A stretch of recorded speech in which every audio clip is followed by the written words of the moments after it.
இன்றைக்கு தமிழகத்தினுடைய விவசாயிகள் மிகவும் கடுமையாக குறுவை சாகுபடிக்கு தண்ணீரின்றி பல்வேறு இடங்களில் போராடி கொண்டிருக்கின்ற சூழ்நிலையில் தமிழக மக்களுடைய நலன் கருதி மரியாதைக்குரிய தமிழகத்தினுடைய எதிர்க்கட்சி தலைவர் உதயநிதி ஸ்டாலின் அவர்கள் நேற்றைய தினம் தஞ்சாவூரில் மிகப்பெரிய ஒரு கண்டன ஆர்ப்பாட்டத்தை நடத்தினார்கள்.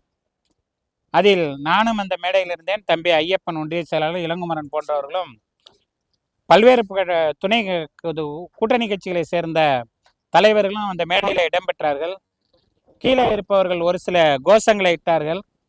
மரியாதைக்குரிய எதிர்கட்சியினுடைய தலைவர் அவர்கள், நான் காவிரி தண்ணீரை பற்றி பேசிக் கொண்டிருக்கின்றேன், எங்கு தண்ணீர் வரணுமோ அங்கு நமக்கு தண்ணீர் வந்தாக வேண்டும், அதை பற்றி நான் பேசிக் கொண்டிருக்கின்றேன். மக்கள் மிக அவலமான நிலையில், மோசமான நிலையில் குறுவை சாகுபடி, சம்பா சாகுபடிக்கு தண்ணீரின்றி பாதிக்கப்பட்டு இருக்கிறார் என்றுதான் அவர் அந்த மேடையில் கூறினார். ஆனால் இன்றைக்கு ஒரு வெறியெடுத்த அரசாக தாவேக அரசாங்கம் இன்றைக்கு கர்நாடகாவின் முழு கைக்கூலியாக மாறி பாரதிய ஜனதா கட்சியினுடைய தலைமை ஏஜெண்டாக, தலைமைச் செயலாளராக இங்கே இருந்து கொண்டு மிக மட்டமான ஈனச் செயல்களில் செயல்படும் கோமாளி அரசாக செயல்பட்டு கொண்டிருக்கின்ற விஜயனுடைய அரசு இன்றைக்கு தமிழகத்தில் யார் குரல் எழுப்பினாலும் அல்லது யார் உரிமைக்காக, மக்களின் உரிமைக்காக குரல் கொடுத்தாலும் அதை முற்றிலும் நசிக்கின்ற விதமாக எல்லோரையும் ஒரு கைது செய்கின்ற பாணியை அவர் அடக்குமுறையை கையாண்டு கொண்டிருக்கின்றார். இன்றைக்கு ஏதோ ஒரு மயக்கத்தில் வாக்களித்த தமிழ்நாட்டு மக்கள் இன்றைக்கு கண்ணீர் வடித்துக் கொண்டிருக்கின்றனர்.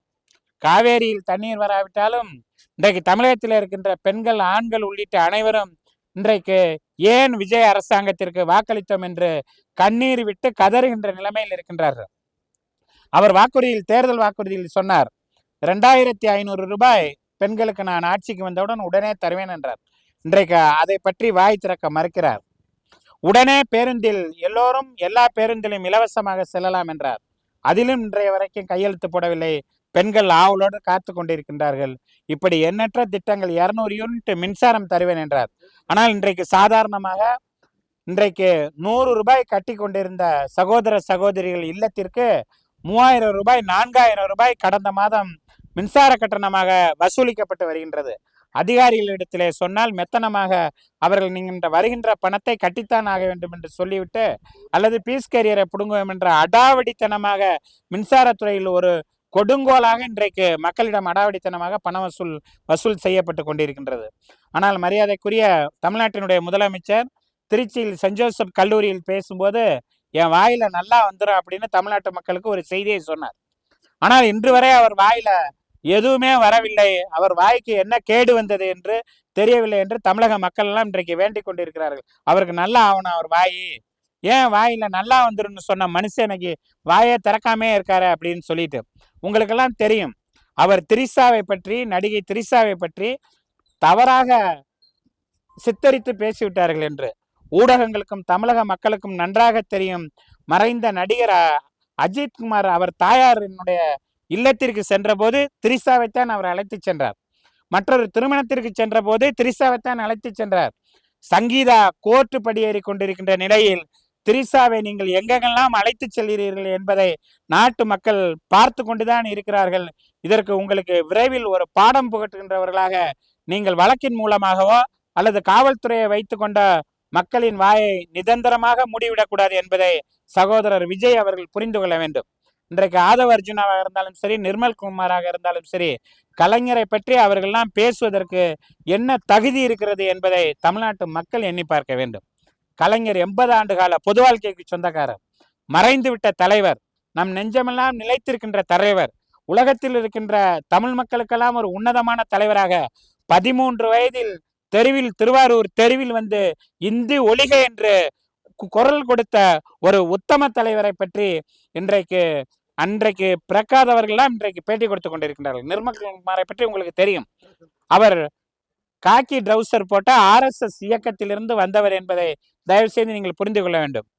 அதே போன்று மத்திய அரசு பணியிலிருந்து அருண்ராஜ் என்ற ஒரு அதிகாரியை மோடி அரசு அவரை அந்த பதவியிலிருந்து ஒதுக்கி வைத்துவிட்டு இன்றைக்கு விஜய் அரசில் இடம்பெற செய்திருக்கின்றார்கள்.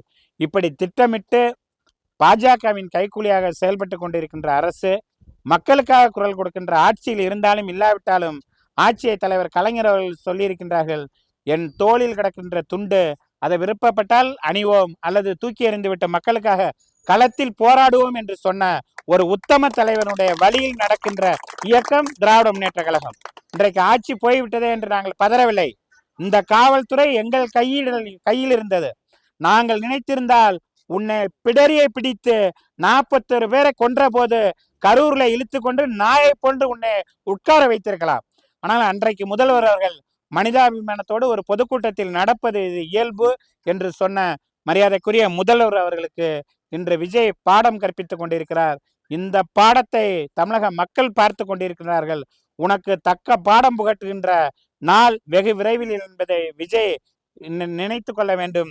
இத்தோடு இந்த அராஜக போக்கை தமிழ்நாட்டில் குரல் கொடுக்கின்ற சமூக ஆர்வலர்கள், அரசியல்வாதிகளின் குரவலை நெரிக்கின்ற செயலை விஜய் இத்தோடு நிறுத்தி கொள்ள வேண்டும் என்றும், இன்று உடனே இந்த கைது விடுதலையாகவிட்டால் மிகப்பெரிய போராட்டம் தமிழகம் பற்றி எரியும் என்பதை இந்த நேரத்தில் நாங்கள் சொல்லிக்கொண்டு, இந்த அளவில் எங்கள் போராட்டத்தை காவல்துறை கேட்டுக்கொண்டதற்கிணங்க அவர்கள் கைது செய்திருவதாக அறிவித்திருக்கின்றார்கள்.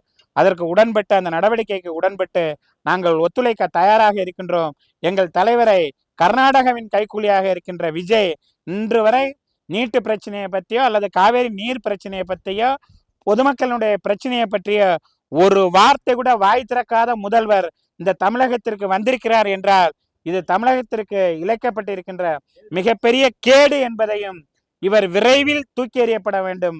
இந்த நாடு நாசமாவதை தடுக்க இந்த நடிகர் விஜய் ஆட்சியை வீட்டுக்கு அனுப்ப வேண்டும் என்று இந்த நல்ல நேரத்தில் நாங்கள் பொதுமக்களை திராவிட முன்னேற்ற கழகத்தின் சார்பாக கேட்டுக்கொண்டு விடைபெறுகிறோம். நன்றி.